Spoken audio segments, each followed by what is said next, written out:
एखाद्या सरकारनं खोटं किती बोलावं याची काही मर्यादा असली पाहिजे. शेवटी हा प्रश्न पक्षीय नसून हा प्रश्न महाराष्ट्रामध्ये लाखोच्या संख्येमध्ये किंवा किंबहुना करोडोच्या संख्येमध्ये जी बेरोजगार तरुण मंडळी आहे त्या लोकांसाठी अतिशय महत्त्वाचा प्रश्न आहे. विदर्भामधून मोठ्या प्रमाणावर स्किल्ड मॅनपॉवर दिलं जातं. मोठे इंजिनिअरिंग कॉलेजेस इथे आहे. त्या विदर्भाच्या तरुणावर मोठ्या प्रमाणावर बेरोजगारीची कुऱ्हाड कोसवण्याचं काम जे आहे ते देवेंद्र फडणवीस आणि एकनाथराव शिंदे यांच्या सरकारने केलं आहे. मी पहिल्यांदा उपमुख्यमंत्र्यांचं नाव यासाठी घेतलेलं आहे की त्यांच्या 2 वॉर रूम आहे. विशाल प्रकल्प निर्माण करण्यासाठी त्याचा फॉलोअप करण्यासाठी मुख्यमंत्र्यांची वेगळी वॉर रूम आहे आणि उपमुख्यमंत्र्यांची वेगळी वॉर रूम आहे. आणि या वॉर रूममधलं वॉर जे आहे ते महाराष्ट्रासाठी अतिशय घातक ठरत आहे. आज माझ्या हातामध्ये मी अतिशय महत्त्वाचा डॉक्युमेंट तुमच्या हातामध्ये देणार आहे. ते डॉक्युमेंट आहे हाय पॉवर कमिटीचं. मुख्य सचिवांच्या अध्यक्षतेखाली विशाल प्रकल्प जे आहे त्याची 95वी बैठक 15 जुलै 2022 रोजी झाली होती. त्या बैठकीला नितीन गद्रे अपर मुख्य सचिव नियोजन विभाग, मनोज सोनिक अपर मुख्य सचिव वित्त विभाग, बलदेव सिंह अपर मुख्य सचिव उद्योग, भूषण गगरानी नगर विकास, दिनेश वाघमारे ऊर्जा विभाग, पराग जैन वस्त्रोद्योग विभाग, राजीव मित्तल राज्य वस्तू व सेवा कर, हर्षदीप कांबळे उद्योग संचालनालय, अनबलगन मुख्य कार्यकारी अधिकारी महाराष्ट्र औद्योगिक विकास महामंडळ, नारायण कराड उपसचिव ऊर्जा विभाग आणि मंदार केळकर उपसचिव वित्त विभाग. मी आज जे आकडे देणार आहे ते मुख्यमंत्री 4 लाख कोटी बोलले किंवा मनात आले ते बोलणार नाही आहे. जे ॲक्च्युअल आकडे आहे ते बोलणार आहे मी. ॲक्च्युअल आकडा याचा आहे 1,57,500 कोटीचा हा प्रोजेक्ट आहे. त्याच्यामध्ये डिस्प्ले फॅब फॅसिलिटीसाठी 94,500 कोटी आणि सेमी कंडक्टर फॅब फॅसिलिटीसाठी म्हणजे फॅब्रिकेशन फॅसिलिटी 60,000 कोटी रुपये. याच्यात सेमी कंडक्टर फॅब जे आहे त्यात 60,000 कोटी एवढी मोठी गुंतवणूक महाराष्ट्रात होणार होती. या म्हणजे ईडी सरकार स्थापन झाल्यानंतरच्या बैठकीचं बोलतोय मी. आणि त्या बैठकीमध्ये ज्या विचारात गोष्टी घेण्यात आलेल्या होत्या त्यात वॉटर सप्लाय, CETP म्हणजे सगळ्या युटिलिटी सप्लाय आणि लँड चार्जेस या सगळ्या गोष्टीमध्ये मोठ्या प्रमाणावर सूट. जवळजवळ 60,000 कोटीची कॅपिटल इन्व्हेस्टमेंट महाराष्ट्र गव्हर्नमेंट त्यांच्या बजेटमधून सेंट्रल आणि महाराष्ट्र करणार होतं. पुन्हा सांगतो मी, एवढी मोठी गुंतवणूक महाराष्ट्र सरकार स्वतः करणार होतं केंद्र सरकारसोबत.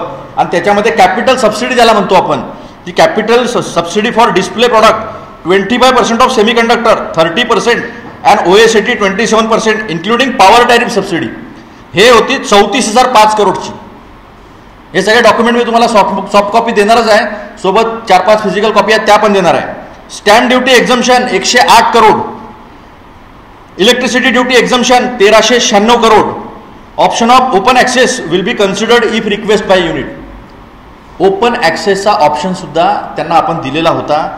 आता याच्यामध्ये औद्योगिक विकास महामंडळातर्फे प्रोत्साहन योजना जी होती त्यात वॉटर सप्लाय, CETP म्हणजे सगळ्या युटिलिटी आणि लँड चार्जेस हे सगळं जे आहे हे देणार होतं महाराष्ट्र सरकार. आणि याचं इतिवृत्त जे आहे ज्याला मिनिट्स म्हणतो आपण हाय पॉवर कमिटीचे ते सांगतोय. आता हे मिनिट्स जरी ईडी सरकारच्या काळात झाले तरी पण याच्या पहिले कंपनीचा फिजिबिलिटी रिपोर्ट आहे, तो सुद्धा मी तुम्हाला सॉफ्ट कॉपीमध्ये आणि हार्ड कॉपीमध्ये देणार आहे. त्या फिजिबिलिटी रिपोर्टमध्ये सगळ्या गोष्टी सांगितलेल्या आहेत. Offer extended by government of Maharashtra आता मी तुम्हाला वाचून दाखवलं होतं ते पूर्ण क्लिअर केलेलं आहे. त्याच्यानंतर जे 3 कंपोनंट आहे त्या कंपोनंटमध्ये ₹1 जी आहे प्रति युनिट त्याची सुद्धा सबसिडी जी आहे त्यांनी मागितली होती ती सगळी मिळणार होती. याच्यातनं जवळजवळ 1 लाख एवढा रोजगार निर्माण होणार होता. आणि सेमी कंडक्टर जे सांगतात, आता अगरवालांवर माझा स्पष्ट आरोप आहे. अगरवालांनी जे काही आज सांगितलेलं आहे ते अगरवालांवर प्रेशर आहे का अशी शंका उपस्थित करणारी परिस्थिती आहे. याचं कारण असं आहे, सेमी कंडक्टरसाठी क्लायमेट हे अतिशय महत्त्वाचं आहे. 1 लाख एवढा मॅनपॉवर, स्किल्ड मॅनपॉवर आज महाराष्ट्रामध्ये काय आहे? महाराष्ट्रामध्ये पवईला IIT आहे, VNIT आहे, नंतर VJTI आहे, college of government engineering college COEP पुण्याला आहे, नागपूरला VNIT आहे. सगळ्यात जास्त स्किल्ड मॅनपॉवर. आता हा कंपॅरेटिव्ह ॲनालिसिस जो त्यांचा आहे कॉन्फिडेन्शियल रिपोर्टचा, फिजिबिलिटी रिपोर्टचा, त्याच्यामध्ये प्रत्येक गोष्टीमध्ये power and water availability negative. गुजरातच्या धोलेरा संदर्भात, धोलेरा आणि तळेगाव दोन्हीचा कंपॅरेटिव्ह ॲनालिसिस आहे.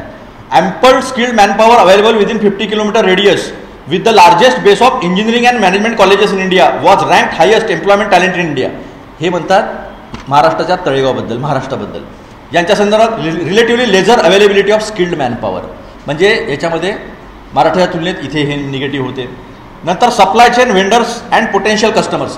सप्लाय चेन व्हेंडर्स म्हणजे छोटे छोटे ॲन्सिलरी इंडस्ट्रीजच्या याच्या माध्यमातून निर्माण झाले असतील, त्याच्यातून 30 ते 35,000 रोजगार जो आहे तो निर्माण झाला असता. छोटे छोटे एंटरप्रिन्युअर्स, ज्याला आपण आत्मनिर्भर म्हणतो, अशा पद्धतीचे छोटे छोटे एंटरप्रिन्युअर्स जे आहेत ते सुद्धा डेव्हलप झाले असते. Highly develop electronics and industrial cluster within 200 kilometre radius including EMC electronics market with available component manufacturers as well as potential customers. म्हणजे कस्टमरसुद्धा इथं उपलब्ध आहे मोठ्या प्रमाणावर. इथे ॲन्सिलरी इंडस्ट्री सप्लाय चेनसुद्धा इथली चांगली आहे. याच्या तुलनेत धोलेराचं काय, currently no supply chain vendors and customer present near site. Customer पण नाही, सप्लाय चेन वेंडर्स पण नाही. Negligible electronics manufacturing ecosystem.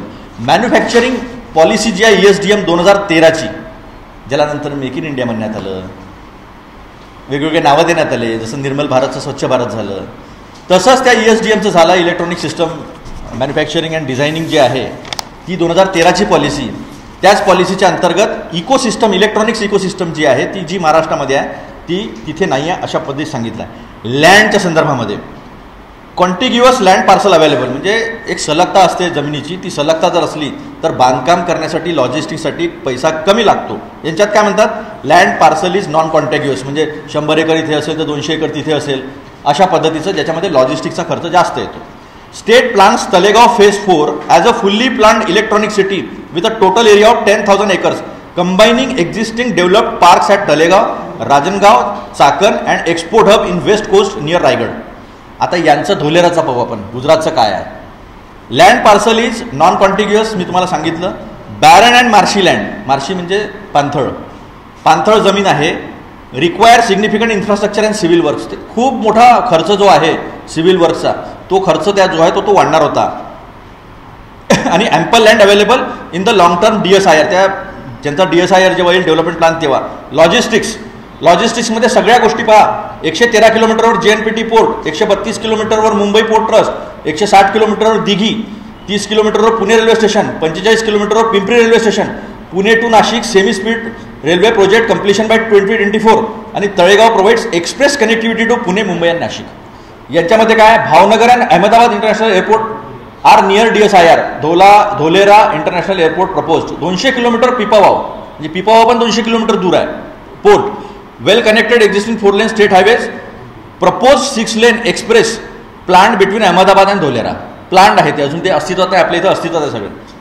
नंतर सोशल इन्फ्रास्ट्रक्चर. सोशल इन्फ्रास्ट्रक्चर अतिशय महत्त्वाचं आहे. 1 लाख लोकांना जर तुम्ही रोजगार दिला तर तुमच्या इथे टाउनशिप आहे का धोलेरामध्ये, अस्तित्वातच नाही. आता त्याच्या संदर्भात काय म्हणतात, Pune urban area with vibrant life, educational hub, metro, hotels, hospitals, moderate pleasant climate. Moderate pleasant climate हे अतिशय आवश्यक असतं सेमीकंडक्टर चिपसाठी. सेमीकंडक्टर चिपमध्ये जर जास्त टेम्परेचर असेल तर तुम्हाला आर्टिफिशियल टेम्परेचर क्रिएट करावं लागेल, म्हणजे त्याचा खर्च पुन्हा वाढेल, ते कॉस्टली होईल.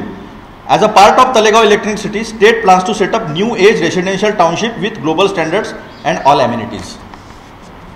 हा मी अजून अहवाल तुम्हाला देतो सगळा. हा फक्त कम्पॅरेटिव्ह ॲनालिसिस मी तुम्हाला वाचून दाखवला. सगळा अहवाल जो आहे तो माझ्या हातात आहे. हाय पॉवर कमिटीनी ह्या सगळ्या गोष्टी या अहवालानंतर घेतल्या होत्या. या सगळ्या गोष्टी ज्या आहे त्या सगळ्या गोष्टी महाविकास आघाडी सरकार असताना झालेल्या होत्या. मग या हाय पॉवर मीटिंगनंतर हा प्रोजेक्ट पंतप्रधानांनी पळवला, गुजरातमध्ये नेला. हे पाप महाराष्ट्रासोबत प्रधानमंत्री नेहमी का करतात. 2014 नंतर इंटरनॅशनल फायनान्शियल सेंटर. आता इंटरनॅशनल फायनान्शियल सेंटर जे आहे ते रेग्युलेटर म्हणून काम करतं, जसं सिंगापूरमध्ये आहे तसं महाराष्ट्राच्या मुंबईमध्ये यासाठी आहे. कारण की महाराष्ट्राच्या मुंबईमध्ये LICचं हेडक्वार्टर आहे, बँकांचे हेडक्वार्टर्स आहेत, सगळ्या नाबार्ड सगळ्या गोष्टींचे हेडक्वार्टर्स मुंबईला आहे. मग त्याचं रेग्युलेटरसुद्धा मुंबईला असायला पाहिजे, पण नाही. त्याचं पण हेडक्वार्टर अहमदाबादला घेऊन गेले, ते खाली पडलं आहे. मी आता जाऊन आलो, खाली पडलं आहे. रेग्युलेटर का काम बॉम्बे से होऊ शकतं, पण नेले. त्याच्यानंतर MILचे मुंबईत होणारे कार्यालय घेऊन गेले. पालघरची नॅशनल सिक्युरिटी गार्ड आणि मरीन पॉलिसी अकादमी ती घेऊन गेले. एअर इंडियाचं मुंबईतलं ते कार्यालय तिकडे घेऊन गेले. आता तिथे इन्कम टॅक्सचं ऑफिस आहे. आणि मुंबईतील शिप ब्रेकिंग उद्योग घेऊन गेले अलंगला. आणि त्याच्यानंतर मुंबईतला हिरे उद्योग जो आहे तो सुद्धा मुंबईतून नेला. हे जर असंच सुरू राहिलं तर काल ज्या पद्धतीनं प्रांताध्यक्ष नाना पटोले साहेब बोलले, मुंबईसुद्धा एखाद्या दिवशी गुजरातशी संलग्नित करायला हे लोक कमी करणार नाही. आमचं म्हणणं हे आहे, देवेंद्र फडणवीस साहेब, आपण नागपूरचे आहात, विदर्भामधले इंजिनियर्स जे आहे, बेकार तरुण जे आहे ते ह्या सगळ्या इंडस्ट्रियल प्रोजेक्टकडे नोकरीचं साधन म्हणून बघतात. तर तुम्हाला सरकार सुरतमधून मिळवून दिलं, गुजरातच्या आणि गुवाहाटीमधून, त्याचं रिटर्न गिफ्ट तुम्ही नरेंद्र मोदी साहेबांना दिलं का? ही महाराष्ट्राची गद्दारी नाही का? मी विथ प्रूफ बसलेलो. मी वरचेवर काही बोलायचं म्हणून बोलून कोणाला व्यक्तिगत काहीतरी शिव्याशाप देऊन बोलणारा व्यक्ती नाही. विथ प्रूफ बोलतो आहे. तुमच्याच काळात झालेली चीफ सेक्रेटरी लेवलच्या हाय पॉवर कमिटीच्या या सगळ्या रेकमेंडेशन्सला कोणी नाकारू शकतं का? त्याचा फिजिबिलिटी अहवाल आणि महाराष्ट्र सरकारनं देऊ केलेल्या गोष्टी. मग ह्या सगळ्या गोष्टीनंतर जर प्रोजेक्ट जात असेल तर महाराष्ट्राला जे चॉकलेट दिलेलं आहे मुख्यमंत्र्यांना, रात्री किती वाजता फोन केला मला माहीत नाही, सगळे खेळ रात्रीचाच चालते यांचे. सरकार फॉर्म करणे, इमर्जन्सी रात्री लावणे 356ची, मग रात्रीच काढून घेणे 1 वाजता, कॅबिनेट नसताना. महाराष्ट्रातली इमर्जन्सी अशीच काढली होती, सकाळचं सरकार आलं होतं तेव्हा. या सगळ्या रात्रीच्या चालल्या खेळमध्ये हे जे चॉकलेट दिलेलं आहे ह्याला आम्ही जुमल्यापेक्षा जास्त काही समजत नाही. 15 लाख रुपये जे येणार होते, 2 करोड रोजगार मिळणार होते, आज सर्वात जास्त बेरोजगारी आहे 70 वर्षातली. 15 लाख तर अजूनपर्यंत कोणाच्या खिशात आलेच नाही, पण प्रत्येकाच्या खिशातून महागाईच्या स्वरूपात, GSTच्या कराच्या स्वरूपात आणि पेट्रोल डिझेलवर लावलेल्या कराच्या स्वरूपात लोकांच्या खिशातून पैसे जात आहेत. हा अन्याय कशासाठी? आमचा सरळ असा प्रश्न आहे आणि या सरकारला इशारा आहे की तुम्ही हा प्रोजेक्ट जो आहे ज्याचा फिजिबिलिटी रिपोर्ट सगळ्या गोष्टी महाराष्ट्र सरकार द्यायला तयार असताना महाराष्ट्राची जी गद्दारी झालेली आहे ती तुम्ही भलेही पक्षासोबत केली असेल शिंदेसाहेब, त्याच्याशी आम्हाला काही देणं घेणं नाही आहे, पण तुम्ही महाराष्ट्राच्या जनतेशी गद्दारी कराल तर ते आम्ही सहन करणार नाही. हा प्रोजेक्ट जर परत आला नाही तर आम्ही तोंड देखलं आंदोलन नाही. या महाराष्ट्रातल्या तरुण बेरोजगार लोकांसाठी, महाराष्ट्राच्या विकासासाठी, महाराष्ट्राच्या आर्थिक विकासासाठी, महाराष्ट्र संपूर्ण आर्थिक राजधानी आहे देशाची, त्याला जर संपवण्याचा हा प्रयत्न होत असेल, हा प्रोजेक्ट जर परत आला नाही तर महाराष्ट्र प्रदेश काँग्रेस कमिटी मोठं आंदोलन या सरकारच्या विरोधामध्ये उभं केल्याशिवाय राहणार नाही. एबीपी माझा, उघडा डोळे बघा नीट.